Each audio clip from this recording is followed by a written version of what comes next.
Hello everyone, this is Kona, and thank you for tuning in for another TF2 commentary. Now, along with the new boss and the new items for this Halloween, they released a new MVM map, or actually I don't know if you can consider it MVM, it's more like MVZ, right? We're killing zombies here. I was finally able to actually get into a game. It took a week to wait in line patiently until all the servers calmed down and I could actually get into a game. Now, my brother Snape and I were very fortunate to be paired up with, they were randoms, but they were serious randoms. By the way, here, these medics, oh, perfect trap. I'm just waiting for them. This is the way to kill them with the demo, man. It's so much easier than, you know, backstabbing them, I guess, with a spy or something like that.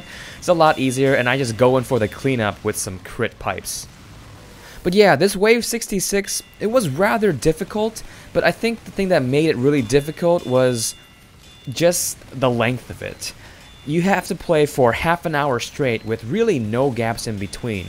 And if you needed to upgrade things, and I actually did upgrade things mid-match, went back for canteens and stuff, when you have a single wave, sometimes it's like, oh, should I go back or not? Or is the next, group of robots, or in this case zombies, going to be charging up? So sometimes you have to coordinate with your teammates who's going to go back to spawn to get, either upgrades or more canteens.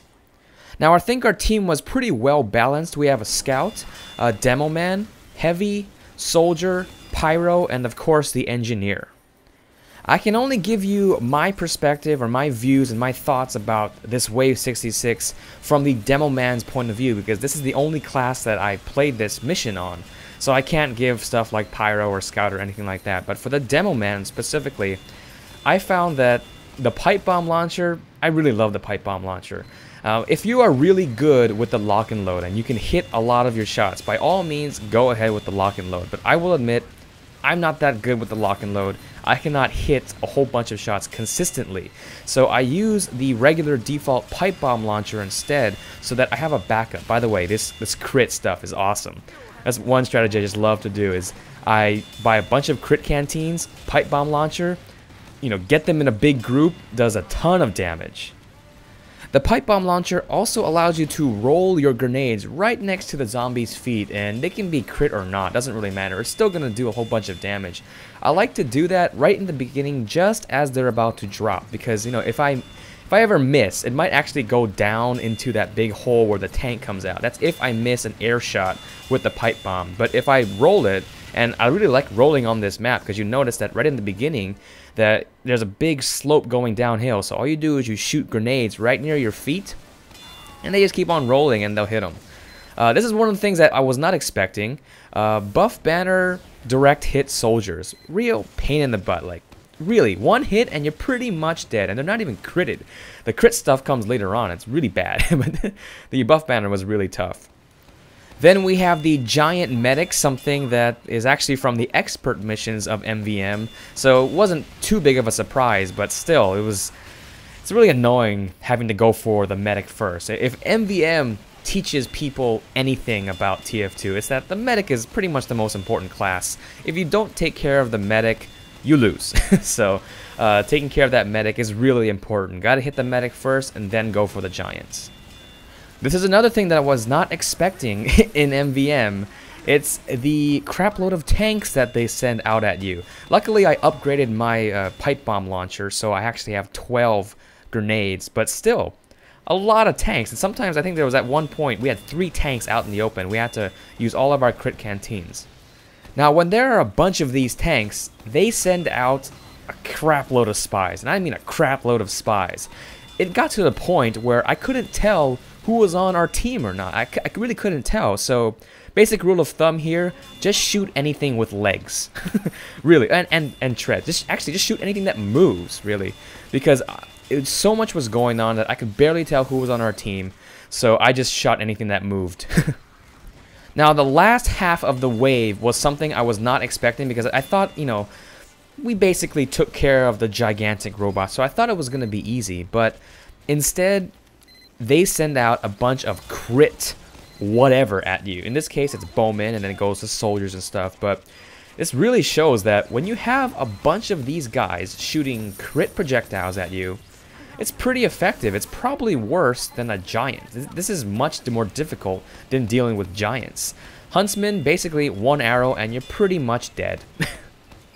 Now, I found that there are multiple ways of dealing with these crits, and I was starting off with fighting crits with crits. So I got crit canteens, I lobbed a bunch of these crit pipe bombs, and it sort of did work, but especially when it came down to the soldier. Look at the sky, man. It's like 4th of July. It's crazy. Basically one rocket and I'm dead. So I had to change up the strategy a bit. So I switched over to the Uber canteens. With the Uber canteens, you don't take damage, obviously, so at least you stay alive. You can kind of laugh off these crit rockets. The main problem is that because you don't take damage, you go flying all over the place. I could not control my character. I probably shouldn't have jumped. If I just stay on the ground, then they can't really do much. But being a demo man and being kind of force of habit, I ended up jumping a lot, and because of that, because I was jumping and I was Ubered, I basically went flying across the map with really no control at all. Now, after the crit rockets and the crit demo men with their pipe bombs, you have these pyros. Luckily, I found a pretty good spot to hide, and they basically didn't really touch me too much. They just kind of ran right past me. They were going right for the bomb, and so I could just stay in here. Luckily, I upgraded my pipe bomb launcher to give me health on kill, so I was set on health. There's ammo right behind me, and I just tucked away in this little staircase and just started lobbing grenades. I'm guessing they had much more trouble up there, but at least for me, it seemed fine, as long as I don't get too close to those pyros.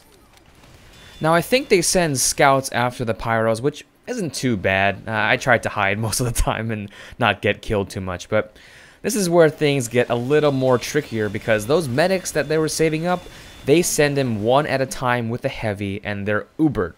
So this means that, of course, you have to go for the medic, otherwise they're Ubered, they can pick up the bomb and cheat like that, and basically you're screwed. So gotta go for those medics. But I think the pyro was really useful. By the way, these guys like to spawn trap. We were pushed back so far that they spawn trapped us, Ubered, right in the door. Dang.